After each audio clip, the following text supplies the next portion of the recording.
Derby season is eating season, right? It's the time. Let's get into it. It's going to be a wonderful time kicking off next week. Chef Brandi Alexander is here in the Charlie Wilson KitchenAid kitchen showing us her twist on some of our Derby favorites. I love how you flip these all around. Yes, right? You know, because we want the hot brown, yes. we want the Derby pie, but yes. we want something new and different, you know. Who wants to carry around a giant plate of hot brown sandwich at a party? You know, it's difficult not logical. to share a hot brown. Like, I want to enjoy the hot brown or just dip into it, which is what we're going to do, which yes. I think is the perfect way to enjoy it. So I've got some Derby party appetizers, specifically dips. Who doesn't love a good dip? They can be made the day or two before, just pulled out of the fridge or popped in the oven, so super simple. Okay. Our first one is, of course, our hot brown dip. It wouldn't be, you know, Kentucky without a hot brown. But you're right. Nobody wants to carry around that big container and you can't share it. It's just way too inconvenient to eat a big hot brown sandwich. No. So we've got a block of cream cheese in a bowl here. We're going to add a half a cup of sour cream. Okay. We're going to add 1.5 cups of white cheddar. I'm going to keep your area clean. 1/4 cup of Parmesan. We've got 2 cups of turkey. Now, I just got a turkey tenderloin and cooked it. They're inexpensive, easy to cook. You can use carved lunch meat turkey. You can make a whole turkey if you want to, but any kind of turkey you like. Okay. We're going to add in about 6 pieces of bacon cooked and crumbled up. You've got to have nutmeg for a hot brown, so we've got 1/2 teaspoon of nutmeg. You can always tell when you leave out the nutmeg in a hot brown, it's not a hot brown. Yeah, and then we've got a tablespoon of roasted garlic. And we're going to give that a good stir, get that all smashed around. Oh, will you shake some? We also need a little bit of Kinder's in here. Yep. The ingredient that makes it all sing. Yes. How much? Just a lot? Yeah, it can use a lot. And then we'll put a little bit more on the top. And for folks that are not familiar with the Kinder's, this is essentially just a blend, the salt, pepper, and garlic, but it's just blended so well with like the best any salt, flavor pepper, profile. Like yeah. you can cook any type of cuisine and add to it. So once we get that mixed up, now you can cook this in whatever kind of casserole size you like. I like putting it in little cast irons. You can put it in a larger one. So we're going to put some of the filling into the cast iron. This is what's making it so special, is that you're baking it. Yes, right? and so you can make this 2 or 3 days before, you know, and just pop it in the oven right before you're about to serve it. So we just get all of our filling in there. You might want yours to look a little bit neater than mine. We're going to put a little bit more of both of the cheeses on top. Okay. And of course, we've got to have tomatoes for it to be a hot brown.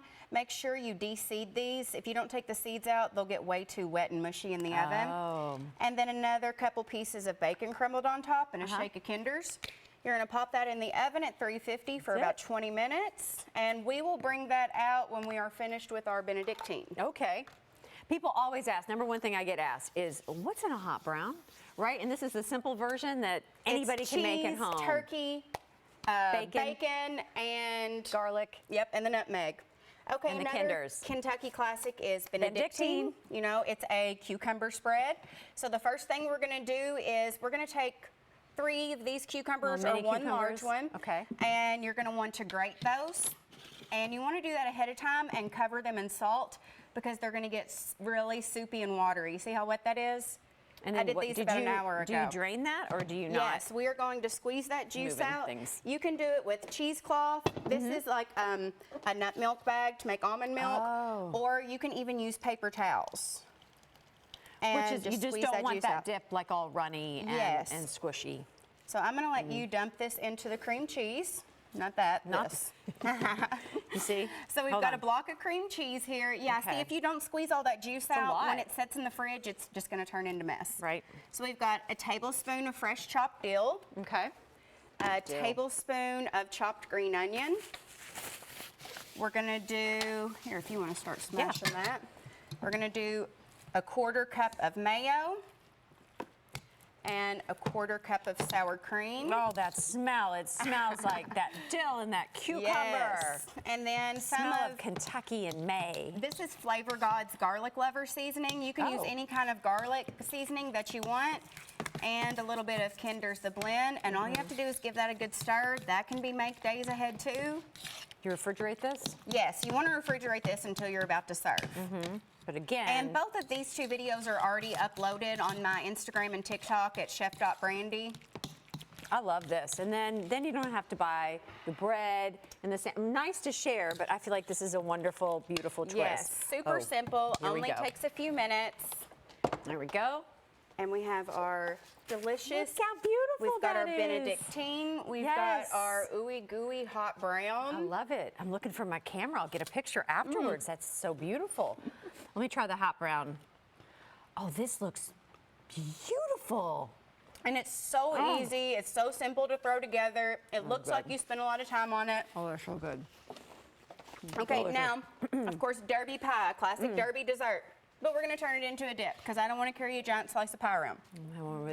So in a saucepan, you're going to put a half a cup of brown sugar, 1 egg, 3 tablespoons of butter, some vanilla, and a 1/3 cup of corn syrup.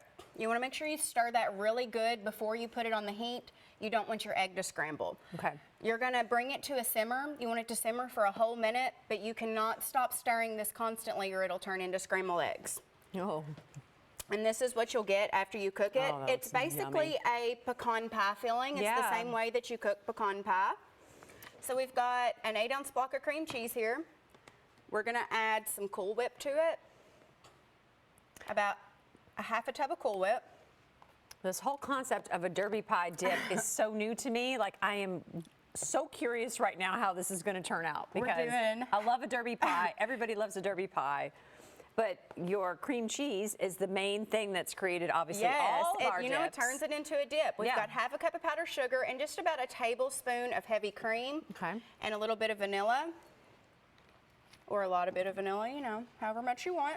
But this one, just doing the cooking ahead of time and making sure that you're constantly stirring. Yes, you just have to stir and stir on that. Mm-hmm. We're going to take our hand mixer over here. Okay. You don't want me doing this. You don't. Might get a little bit of powdered sugar on us. You don't. Back away. We got this.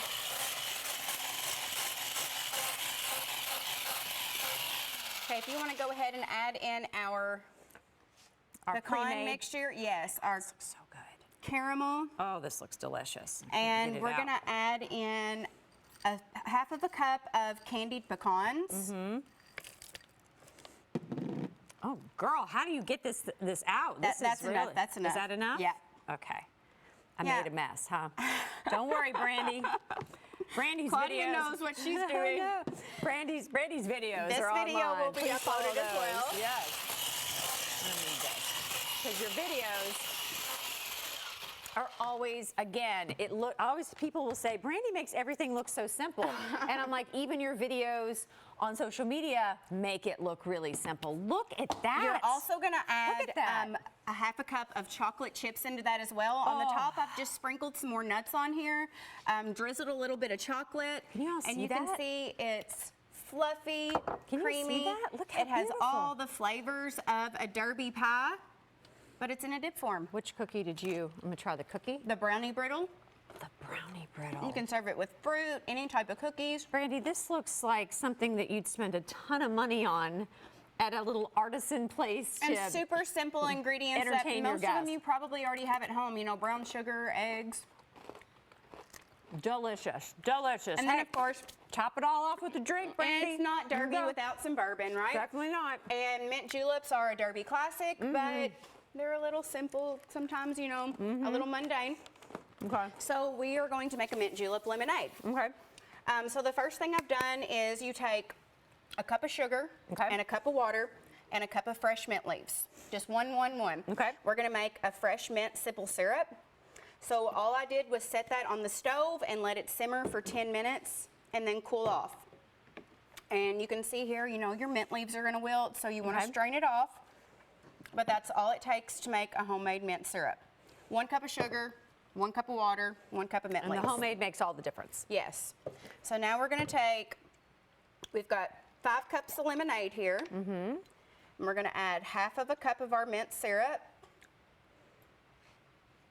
If you want to tear us off a few fresh mint leaves to put in there. Sure.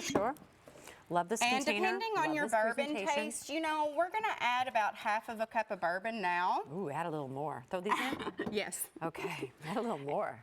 And if you're It's planning on Friday. making this ahead, Ooh, yes. then I normally add part of the bourbon before and then add a little bit more at the end. You gonna stick that in there? Look at you. You don't have Yes. to, yes. We got to give it a good stir. You'd fit in my kitchen just fine. That's what I do. It's just- We'll have to put the lid on. Okay. Give it another good toss. all right, there you go. And do you refrigerate that? No. Yes, you're going to refrigerate it until you serve it. You want Okay. it to be cold, but All right, for all the recipes and to connect with Brandi, she is totally booked up, you guys, through May. Crazy with PGA and with Derby, but after that, she can help you with your next event. For all the recipes, go to southern-flair.com to connect with her, and then follow her over on Instagram at Chef Brandi, chef@chef.brandi on Insta and TikTok. Brandi, thank you so much. Yummy.